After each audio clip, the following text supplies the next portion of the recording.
Yes, sir. Yes, sir. Yes, sir. Yes, sir. It's the G to the U to the R to the U. It is Monday, January 25th, 2021. It's Monday morning football with the guru. We're going to talk about championship weekend. We're talking about the Bucs and the Packers, Tom Brady and Aaron Rodgers. And we have to talk about Josh Allen and Patty Mahomes and the Kansas City Chiefs and the Buffalo Bills. We have an extremely loaded championship Sunday, and this is recap and reaction, and it's Monday morning football with the guru. Now roll the tape. Yes, sir. Yes, sir. Yes, sir. It's the G to the U to the R to the U.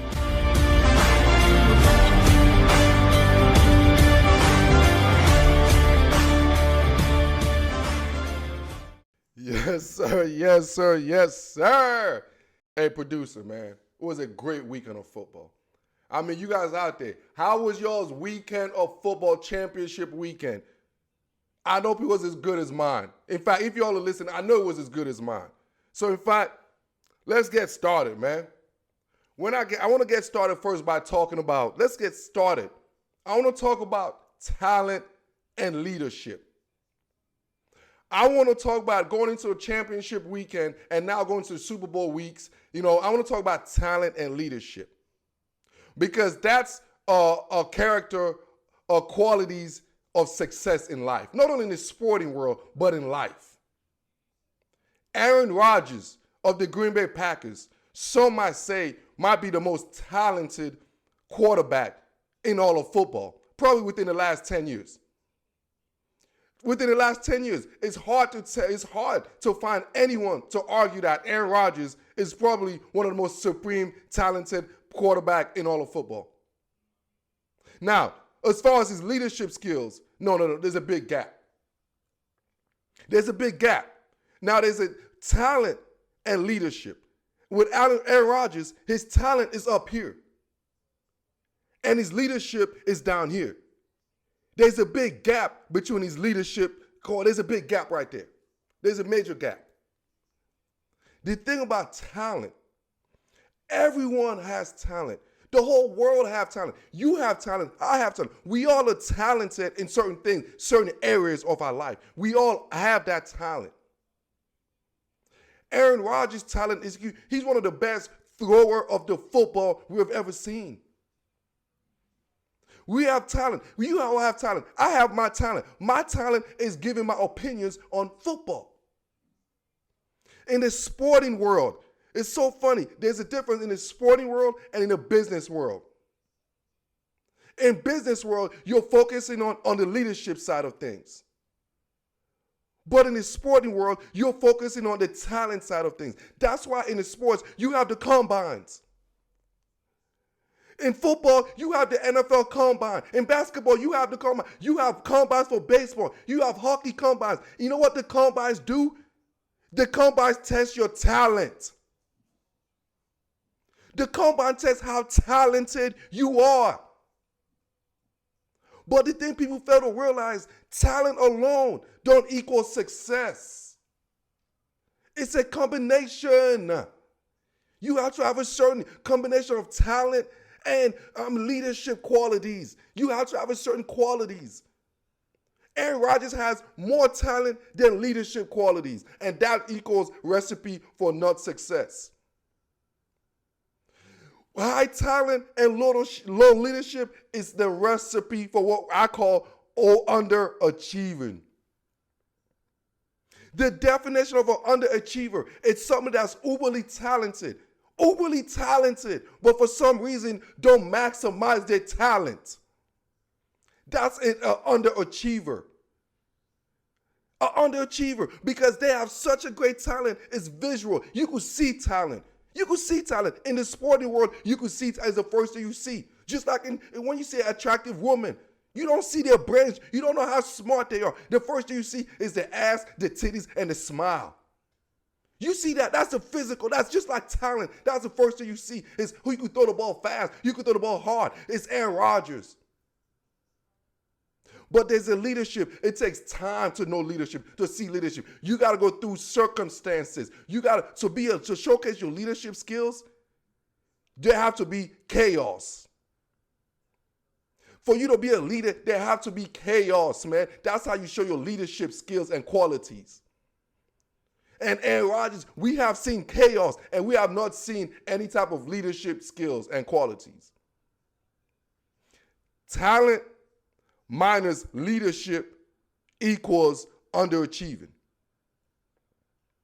That's what an underachiever is. Talent lacking leadership, you become an underachiever. You know what an overachiever is?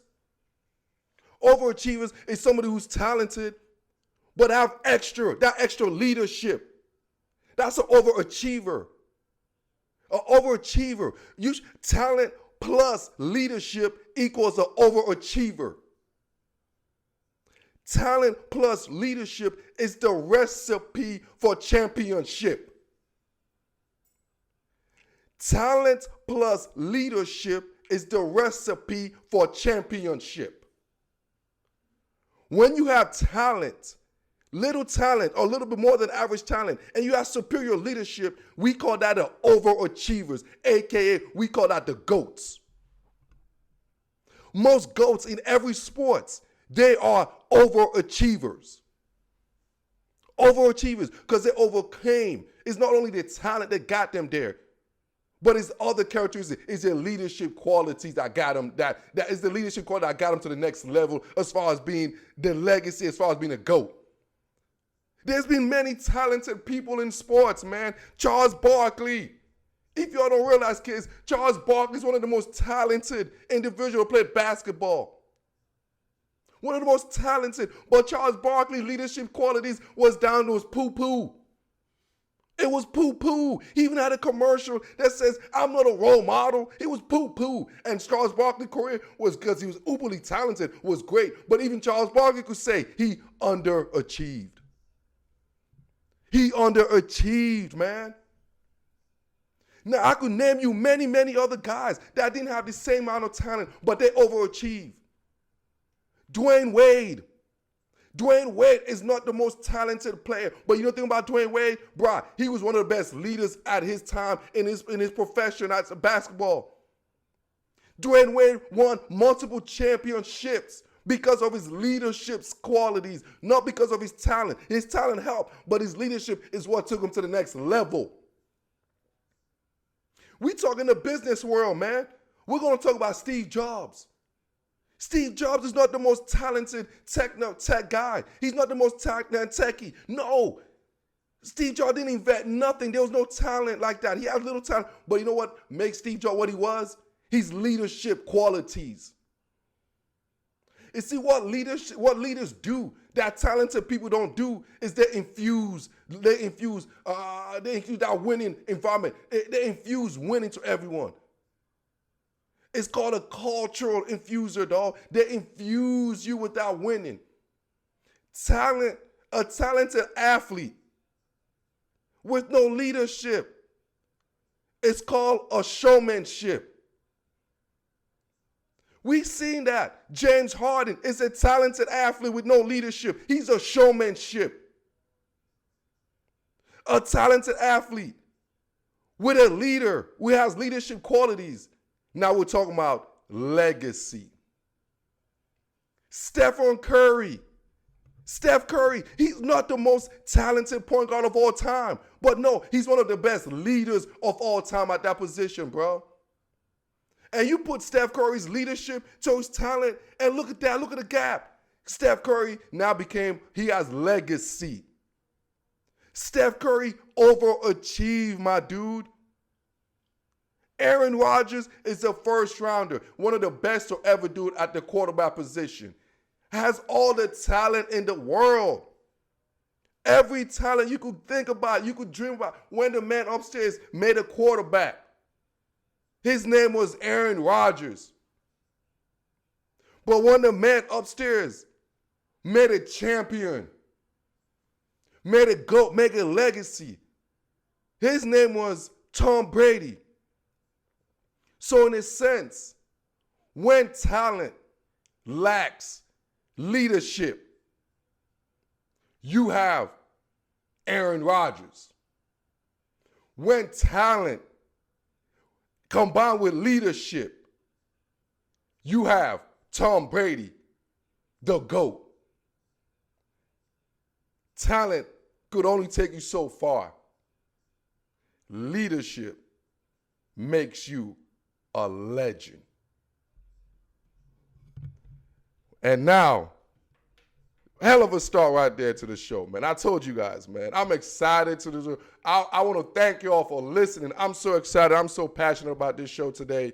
It's like, hey, producer, why don't you just flip that over? Flip it over. Let's move to the next topic. I'm so jacked up. Yeah, she's not even paying attention. She's like, man, she's all into this show. I'm like, you know what, dog? We better produce this show good for y'all because I want to transition to the next thing, man. Because I'm so excited about talking about talent and leadership and what I've been trying to tell you about Aaron Rodgers, being one of the most uberly talented guys, but yet lacking leadership. And like I always say, the model speaks for itself, man. A talented man that has no leadership skills, he becomes a showmanship. You have a talented man that has leadership qualities, now that man becomes a legacy. So I want to move on to the Bills and the Chiefs, man. And the good we want to talk about the same thing I would talk about. You guys been listening to this show, and I've been saying this, excuse me, because I have to say it again, and I'm going to keep repeating it. Buffalo, I know y'all fan base don't want to hear this. I told y'all to be very weary of what you guys were doing as far as offensively. I told you guys. There's a couple of weeks ago, man, you guys go check out the content. I was like, Buffalo wants to beat the Chiefs by being the Chiefs. The Bills, this remind me of, it's kind of funny. The Kansas City Chiefs remind me of, obviously, the Golden State Warriors. I'm talking about a dynamic offensive team. I'm talking about with an innovative offensive coach. There's Steve Kerr to Andy Reid. I'm talking about a philosophy. I'm talking about a front office. Everything is very comparable to the Golden State Warriors. Now, as the Golden State Warriors starting their dynasty, they're a uniquely different team. So then you have certain teams that try to emulate them. The Houston Rockets was that team with James Harden. James Harden and the Houston Rockets try to emulate the Golden State Warriors. They try to be the Warriors to beat the Warriors. My biggest issue with Buffalo throughout this season, when they made the pivot to be a passing team, to be basically the equivalent of the Kansas City Chiefs, I was like, be very, very weary, Buffalo, because you're trying to be somebody you're not. You are trying to be somebody that you are not, Buffalo. You guys are not the Chiefs. If you guys are the Chiefs, like I said, if the Houston Rockets were the Golden State Warriors, then they will be the Golden State Warriors. If you guys were the originator of that system, of that concept, then you guys would be the Kansas City Chiefs. But Buffalo, you guys saw the concept from another. Just like the Houston Rockets saw the Golden State, they're like, this concept might work. Let me emulate it. You know what? If you can't beat them, right, join and do the same thing. But the difference is, bro, they're the originator. They will always do it better than the copier. The original shirt, the original maker is always better than the fake, bro, than the counterfeit. You can make really, really, really good counterfeit, dog. And the Bills were a great counterfeit. I'm talking about they were the counterfeit straight from Beijing. You know what I'm saying? The epicenter of counterfeiting, Beijing and Taiwan. Epicenter, yes, I said so. Go Google that. Don't Google that, because Google might not give you the correct answer. Google that. Google that. The epicenter, man. And I look at the Buffalo Bills, man, they were total, like, they try to replicate the Kansas City Chiefs. They try to get a strong arm quarterback, just like Patrick Mahomes, Josh Allen. Oh, look at me, I throw the ball, strong arms. They try to get an ingenious offensive coordinator, you know what I'm saying, to make calls. Brian Dable. I love me Brandon Bean. I love their OC. I love everything about the Bills. They're built right. Because they want to be like the Chiefs. We look at Kobe Bryant. Kobe Bryant wanted to be like Michael Jordan. His game replicated Michael Jordan. But ain't nobody in their mama that's last name ain't Bryant will say Kobe Bryant was better than Michael Jordan. Ain't nobody will say that, dog. We love Kobe. But Kobe is not the originator. The Golden State Warriors started this spread offense, spread wide open three-point shooting, half court, Steph Curry. The Golden State Warriors started that. The Houston Rockets try to emulate that. And of course, you're going to have some success until you meet the team you try to emulate. And that's when you see the disparity. That's when you know you have a fake shirt and not the real shirt.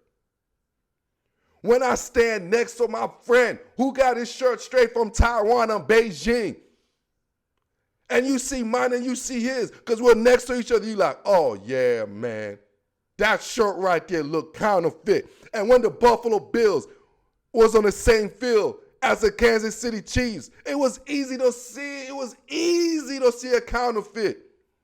Easy to see counterfeit, man. I want to go line by line. Line by line to show you the counterfeit. Because the Bills' big three, Buffalo's big three, Josh Allen, Stephon Diggs, you know what I'm saying, Dawson Knox, that's their big three. That's the Buffalo Bills, homie, because they try to emulate the Kansas City Chiefs. And the Kansas City Chiefs' big three, Patrick Mahomes, Tyreek Hill, Travis Kelce. Look at the three I just named you guys. I'm talking about the Bills are fake when they were in the same field next to the real thing, brah. Man, we saw the counterfeit, dog. We were like, man, your clothes is fake. Hey, man, I want to see the tag of that shirt. I bet you it says made in Taiwan. I bet you it says made in Beijing. That shirt wasn't no American made, dog. It wasn't that. It was a fraud. Counterfeit. The Buffalo Bills tried with Josh Allen, Stephon Diggs, and Dawson Knox, but they ain't Patrick Mahomes, Travis Kelce, and Tyreek Hill.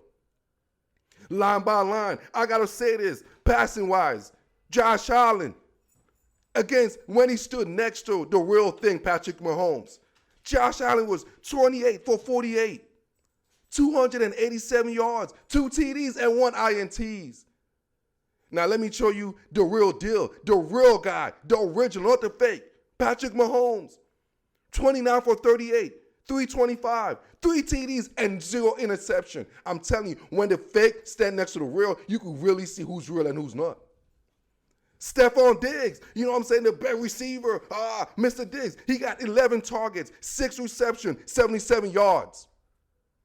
Tyreek Hill, 11 target, 9 reception for 172 yards. Man, you put the fake next to the real, I'm telling you, it's easy to see, dog. Dawson Knox, 8 target, 6 catches, 42 yards, and a TD. My man Travis Kelce, 15 target, 13 catches, 118 yards, and 2 TDs, dog. Buffalo Bills, I warned you guys. I warned you guys weeks ago, be very, very weary. You guys want to be the Chiefs.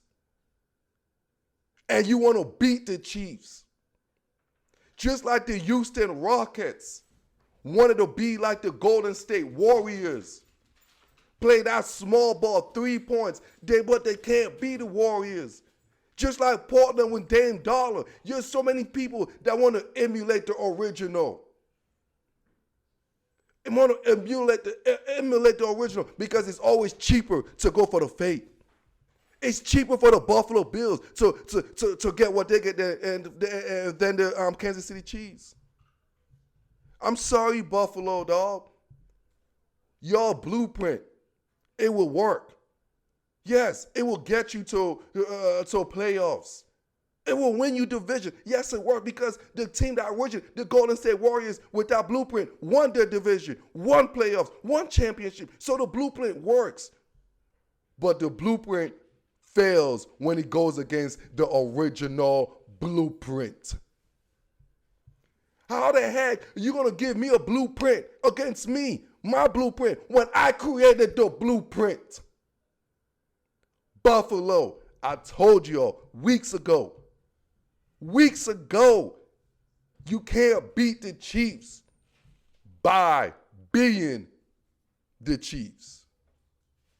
And real quick, we're about to go on a quick break, but right after the break, I got to talk about, the Green Bay Packers. I'm not done with the Packers. Yeah, it's a whole Packers show. I got to talk about the Packers and Aaron Rodgers, how the Green Bay Packers became the reflection of their quarterback.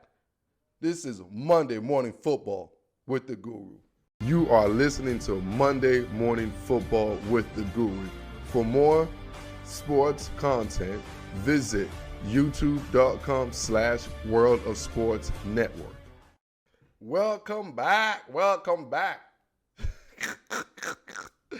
Hey, you guys might be like, Guru, you're eating this up. It's like why you hating Aaron? Because I get a lot of, you hate Aaron Rodgers, you a hate. Look, bro. Y'all got to calm down. Ain't no hating. It's the fact that when I'm trying to let you identify certain qualities, certain things, right? I want you to identify certain things, and y'all might be like, that's hate. Nah, that's identify. It's called identification. Yeah, man, it's called your ID. Your kids' ID, not that virtual card, man. Identification with the Guru. Anyways, appreciate y'all. Hey, y'all listening on the podcast. I know y'all can't see my face. You can't see my face, but I love y'all even more. And y'all keep commenting. We seen the rise of the podcast, man. And you guys on the YouTube, oh yeah, y'all better hit that bell, dog. Y'all hit that bell, that notification, because I got to talk more about the Packers and Aaron Rodgers. Y'all know how I feel. Y'all cheesehead expiration date, January 24th, 2021. So first of all, now, we talk about the Green Bay Packers coming into this league, coming to the playoff, coming to championship weekend. A lot of people might say the Green Bay Packers are probably the most complete team coming into the game, coming to championship Sunday. I'm talking about they were just in everything you could do, anything you could think about. They had it all. They had the MVP quarterback. They have the home field advantage. They have Lambeau Field. They had everything. The Packers are a reflection of Aaron Rodgers. And that's not a good thing, y'all. That is absolutely not a good thing. If you want to be a reflection of anything, you want to be a reflection of somebody with great qualities. Not just talent, but great overall qualities. You think about the Packers, it scares me. And what I mean about Aaron Rodgers is a front runner. When everything is going right, Aaron Rodgers is one of the best quarterback, probably the best quarterback in the history of football. When everything is going right. But one thing I noticed about Aaron Rodgers and the Green Bay Packers, man, is when they get punched in the face, they fold. It's just, I can't explain watching them. When I mean they took the whole identity of their quarterback. The Green Bay Packers, they're soft, bro. They're soft. It's like when you look at Aaron Rodgers, these are pouting. He pouts. You guys know the famous Aaron Rodgers move when things don't go right. The little right hand helmet chin strap, boom. We know the chin strap lit. We know that. And then the eye rolled up. The eye roll, the chin strap and the eye roll. I can't even do the eye roll because I'm a grown-ass man. A grown-ass man that has balls don't eye roll at no one. Where I'm from, where I grew up, if you eye roll anywhere, boy, you get smacked in the back of your head, man. You get smacked in the back of your head for eye rolling. But my man Aaron Rodgers never got smacked in the back of his head, man. He ain't never got smacked in his back of his head. And the difference is with this guy in the Green Bay Packers, bro. When this guy goes through adversity, When he goes through adversity, he never comes back strong, man. You look at the Green Bay Packers, every time they get punched in the face and they get down by like 9, 10 points, man, because the way Aaron Rodgers is built, this team is not built of coming back. You look at other great quarterbacks and how their team takes. You look at the Kansas City Chiefs. You look at the Chiefs. They took the identity of Patrick Mahomes. They could be down by 10, 20, 30. I don't give a damn what they're down by, but they always have belief. There's a level of belief of, yes, I believe you got my back 100% of the time. It's called unconditional love, unconditional belief. The Green Bay Packers don't have unconditional belief with Aaron Rodgers. They don't have unconditional love or belief. It's just weird. It's just something about Green Bay and Aaron Rodgers. It felt like a marriage that never was supposed to happen, but just happened. It's the weirdest relationship, Green Bay and Aaron Rodgers. Aaron Rodgers don't fit Green Bay personality. He don't fit no Wisconsin. He don't fit any of that. But yet, there's this marriage that worked. You know what it remind me of? It remind me of back in India or something. Or back in the days when they have arranged marriage. It might be India or the Islamic country. Wherever they have arranged marriage that actually worked. You know that. It's like you have the family that just fix you. So you don't even know the clown. You don't even know the person.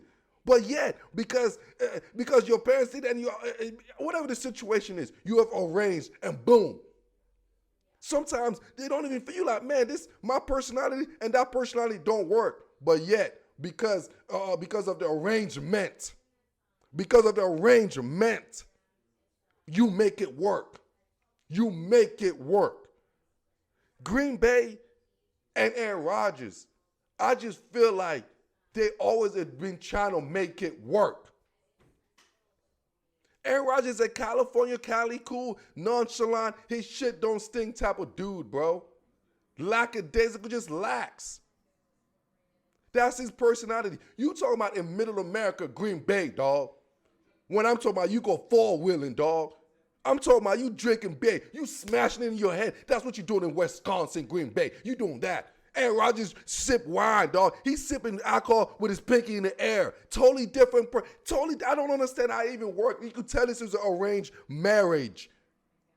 You know, in an arranged marriage, if those two people are asked without no camera, hey, would you still marry this person? I bet you 9 out of 10 or 10 out of 10, they'd be like, oh, hell to the hell, nah. Man, you put a hidden camera in the Green Bay Packers organization, despite all the success. And then you ask them about Aaron Rodgers, man. I bet you they'll be like, oh, hell nah. They wish they would have a different marriage. Hell, I know they wish because they just drafted Jordan Love, a rookie last year, to make sure that, just for what you call that? For a contingency plan. You know what I'm saying? But in the marriage wall, we call that a prenup. In the marriage wall, by drafting Jordan Love, now you just got yourself a prenup for Aaron Rodgers. So when that divorce happened, dog, you ain't finna take my house, you ain't finna take my kids, you ain't finna take the dog, you ain't finna do all that, Aaron Rodgers, because yes, we're gonna see a divorce coming in between the Green Bay Packers and Aaron Rodgers. That's inevitable. It's just like a Hollywood marriage that you see that coming. You could see it coming, dog. There will be a divorce between the Packers and Aaron Rodgers. And the Green Bay Packers, because they're a smart organization, you know what they did? The Green Bay Packers have been doing it for years. When they got married to Brett Favre, they got themselves a prenup with Aaron Rodgers, coincidentally. Now, they're about to go divorce Aaron Rodgers. Guess what? They drafted themselves a prenup with Jordan Love. Man, the Green Bay Packers organization knows how to divorce, dog. They know how to divorce and win that divorce battle. This ain't the first time they've been through a divorce. I know Aaron Rodgers, this ain't the first time Green Bay been through a divorce with a beautiful wife. Green Bay went through a nasty divorce with Brett Favre. That was a marriage right there. They were in love. I'm talking about that marriage was going to last forever.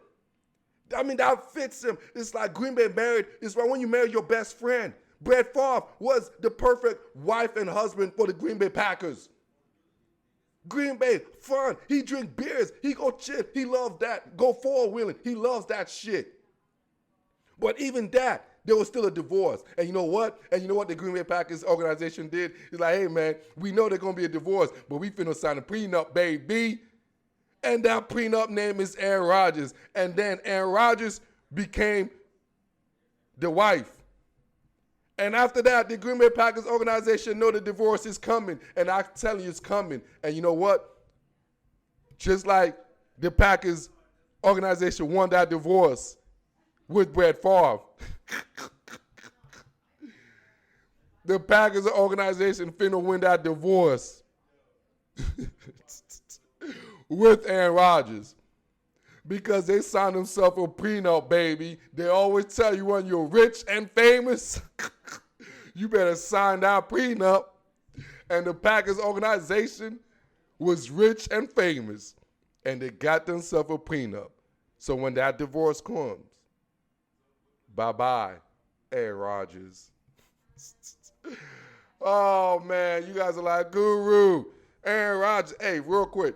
I got to get, damn producer, my bad. I got to get the name of this guy that made one of the funniest comments. Hey, when you guys comment on our YouTube page, I'm going to start bringing up the comments. Because one dude commented that he made me die laughing, though. He's like, Guru, why are you so mad at Aaron Rodgers? You mad because he lived rent-free in your head? I'm like, oh, that's a good one, rent-free. Yeah, I'm mad. Ain't nobody going to live rent-free nowhere. This is America, son. Pay your bills, son. Yeah, because he ain't finna pay his bills, so I'm going to talk about him because me talking about him is paying my bills. Oh, man. Thank you, Aaron Rodgers, dog. So I got to leave Aaron Rodgers, you know what I'm saying? I got to talk about another team, man. I got to talk about the Chiefs real quick, man. I got to talk about the Chiefs. You know what I'm saying? Let's move on to the Chiefs. And you know I got my nose sweat. That's why you see this. I got this nose sweating thing. Like when I'm excited, when I'm passionate, you guys don't see this on the podcast. Like it's like this is my biggest trait. I love this about myself. But you might not know this, but you're gonna notice that. When I get super jacked up and passionate, excited about what I'm doing and talking about, my nose gets sweaty. It's like, just sweaty nose, man. So if you catch me wiping my nose, that means, man, the guru must be on his shit. So every time I'm wiping my nose, man, the guru must be on his bag, son. But when I'm not wiping my nose, that means I ain't really on my bag, son. Just gonna give you a FYI. So y'all be like, is he digging his nose? Nah, son. I'm just excited. Excited, sweaty nose guru. Y'all don't know about sweaty nose. So the Chiefs are going to the Super Bowl. Kansas City. Hey, we're not surprised here, man. We're not surprised. But one thing I want to talk about with the Chiefs, man, and you know me as a guru, man, you guys know me.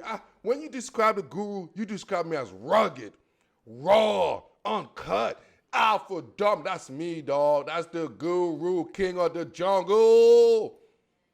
So with that said, I don't understand cuteness. You know what I'm saying? I don't understand cuteness. I'm not cute, man. I'm rugged. I'm raw. I'm just, I'm looking at the Kansas City Chiefs, man. And I look at the team. I'm looking at films. I'm like, I'm like, oh, it's like they're so cute. It's like you got me. I'm doing the Kyrie. You know the Kyrie leaning like this. Like when I see the Chiefs, I feel like, oh, look at this. Look at Patrick Mahomes. Oh, look at it. He's so cute with his hair, man. Oh, mixed baby, all cute, man. You see Travis Kelce. He got that swag. You're like, oh, look at him, man. The white dude with swag. It's just different, cute, man. You see Tyreek Hill, you know that little, like a little kid, just little short dude that's just fast and just like, it's like a Disney Channel, man. It's like, if you ever see an animation of a Disney story or book or whatever, it's the Kansas City Chiefs, man. Like they're Nickelodeon, dog. They are the cutest team in all of football, dog. The Kansas City Chiefs. And you know what? I'm the one that used to be like, cuteness don't work. But the new millennial nowadays, as the guru, cuteness do work, man. Cuteness works, man. Cuteness could give you championship. You could win big time by being cute. Trust me, I've seen it. The Golden State Warriors, man, they're cute. You're like, oh, Steph Curry, he's so cute. Look at Riley Curry. I mean, cute. You know, we're like, cute. Man, I'm like, the Kansas City Chiefs, they're like, you know, I'm looking, it's not even sexy because that's Arizona Cardinals. They're sexy, but they're just cute. There's a difference between cute, sexy, and beautiful. This is so, it's like I've never seen a more cuter team than the Kansas City Chiefs. Andy Reid, look at Andy Reid. He's so cute, all big, fat, jolly Santa Claus. Andy Reid just talking about eating cheeseburger and pie. It's so cute. It's so cute. But one thing about cuteness, this is one thing about cuteness. Because when cuteness faces raw and rugged, like the guru, we don't do well with cuteness. We don't do well. The Tampa Bay Buccaneers, there's nothing cute about them, dog. Ain't nothing cute about them. They were ugly. You got an ugly coach, Bruce Arians. Ugly. You got Leonard Fournette, bald-headed on. I don't play off Lenny, just ugly. Ugly. Mike Evans, he's the ugliest light-skinned guy, man. He wants to be dark-skinned because he plays like a dark-skinned, ugly guy, but he's really light-skinned. It's just, it's like, what the heck? Just an ugly team. And you know the thing about ugly and non-cuteness like us, you know what we despise? We despise cuteness. The Tampa Bay Buccaneers are not cute, and they despise. You know what ugly wants to do to cute? We want to punch them in the face because we want to show cute how it is to be ugly. And the Tampa Bay Buccaneers, be careful, Mr. Cuteness Kansas City Chiefs. Everybody loves cute. Everybody loves cute till the cute get punched in the face. And Tom Brady has never been cute. Tom Brady has never been pretty. Tom Brady has always been a killer. The killer. And I expect the Tampa Bay Buccaneers to be one of the most wanted killers come February, 8th, 2021. If y'all don't know, that Super Bowl weekend. So we're going to take another quick break, man, because we're on fire, man. You know, when I'm on fire, my nose sweating. I got to go wipe my nose, dog, man. I got to wipe. What they say back in the days, I got to go pot off my nose. Hey, I'm joking. I ain't pot off no nose. Nah. You know, in fact, you're millennial. I don't even know what that means, though. You're millennial. I don't know what that means. So I'm going to take my old ass and go for a little bit. And when I come back, I got to talk about the real TB. The real TB in Tampa Bay, dog. This is Monday Morning Football with the Guru. You are listening to Monday Morning Football with the Guru. For more sports content, visit youtube.com/World of Sports Network. Yes, sir. Yes, sir. Yes, sir. Yes, sir. I talked to my buddy, man. Yes, sir. You know what I'm saying? My little Japanese buddy, man.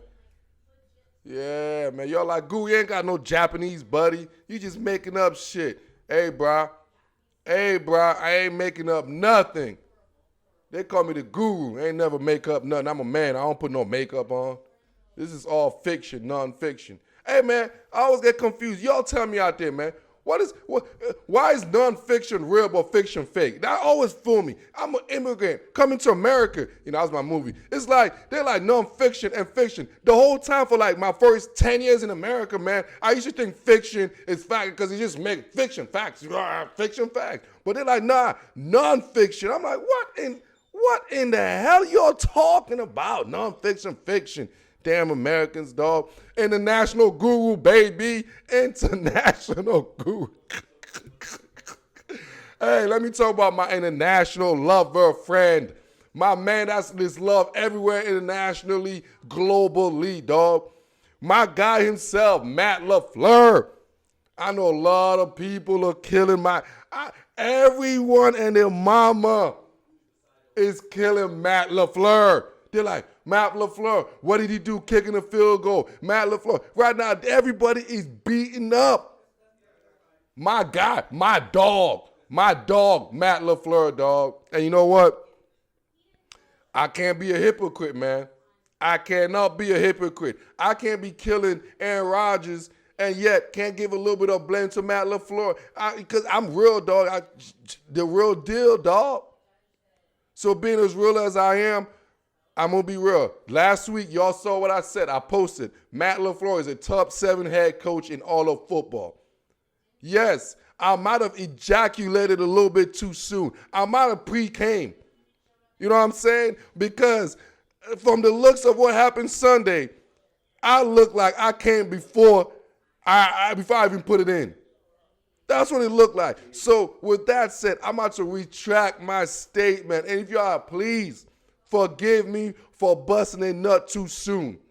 It happens, dog. You know what I'm saying? I didn't jerk off before I went for the ass. I didn't jerk off before the night, okay? I didn't jerk off, so I didn't know. So you know when you don't jerk off before you go get the ass, you're going to pre-nut. Guess what? I pre-came, and I pre-nut, and I was like, Matt LaFleur is a top 7 head coach. Well, guys, damn it, I'm sorry for coming on myself.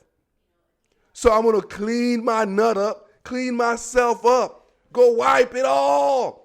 And I'm going to come correct. I'm going to come hard this time. Not soft. I'm going to come harder than I came.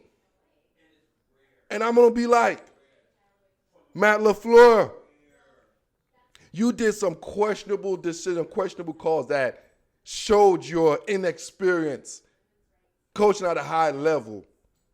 I really saw that. It's like if you're used to, you know what I'm saying, banging 7s, and all of a sudden you see a 10, you don't know what to do with yourself, bro. You don't know what to do with yourself, man. My man Matt LaFleur is used to beating and the Green Bay Packers because they play in the NFC North. They used to beat Kirk Cousins, man. They're Matthew Staffords, bro. Like, you know what I'm saying? Cats like that. That's what they used to beat, man. Come on, man. The nobodies, man. Derek Carr's people. People of that nature and shit. I know Derek Carr's in the AFC. I'm just saying, those are the type of caliber players, quarterback. Matt LaFleur and companies and the Packers go against. But when they go against some big dogs, my dog, when they go against coordinators that knows his shh. When my man went against Robert Salah. When LaFleur went against Robert Salah, look what happened. When my man LaFleur went against my man Brian Euflis from the Indianapolis Colts, look what happened. It seemed like, man, there's a pattern right there. I'm noticing a pattern, Mr. LaFleur, when you go against the high-end defensive coordinators, including my man Todd Bowles, twice.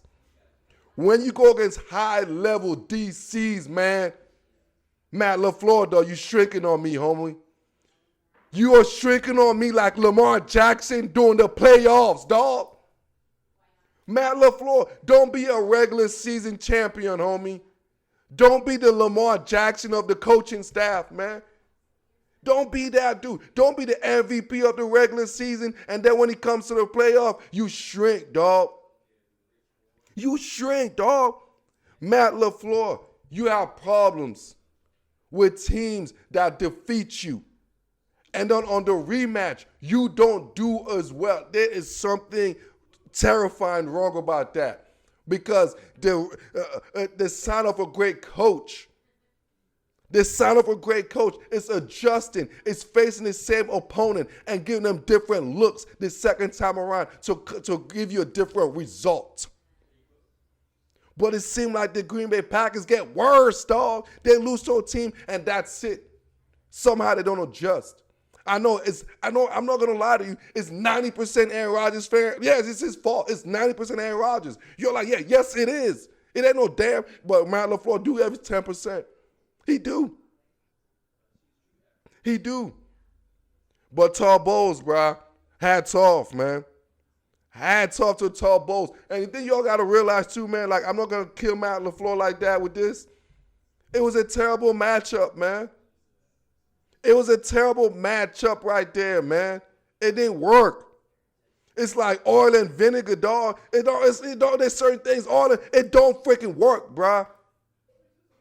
You got OC, you got JPP, Shaq Barrett, Sue, you got Vita Vea, you got Levante David, you got I'm Devin White. I mean, come on, bro. I'm naming the whole damn front seven, dog.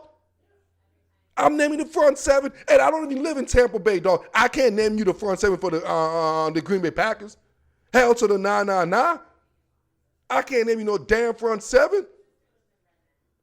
But one thing I can say is, man, Matt Lafleur, yes, I apologize to my fan base for busting a nut too quick. It's all good. It's all good. Matt Lafleur is still a great coach. Outstanding coach. Outstanding. Right now, he's not top 10. He's not top 10 right now. And I apologize for putting him up there too quick. I got fooled, man. It happens, dog. Hey, even you guys get fooled too, man. It happens. Shit. It happens. He's very good at it. So with that said, I promise y'all, I ain't going to get fooled again by the Green Bay expired cheeseheads.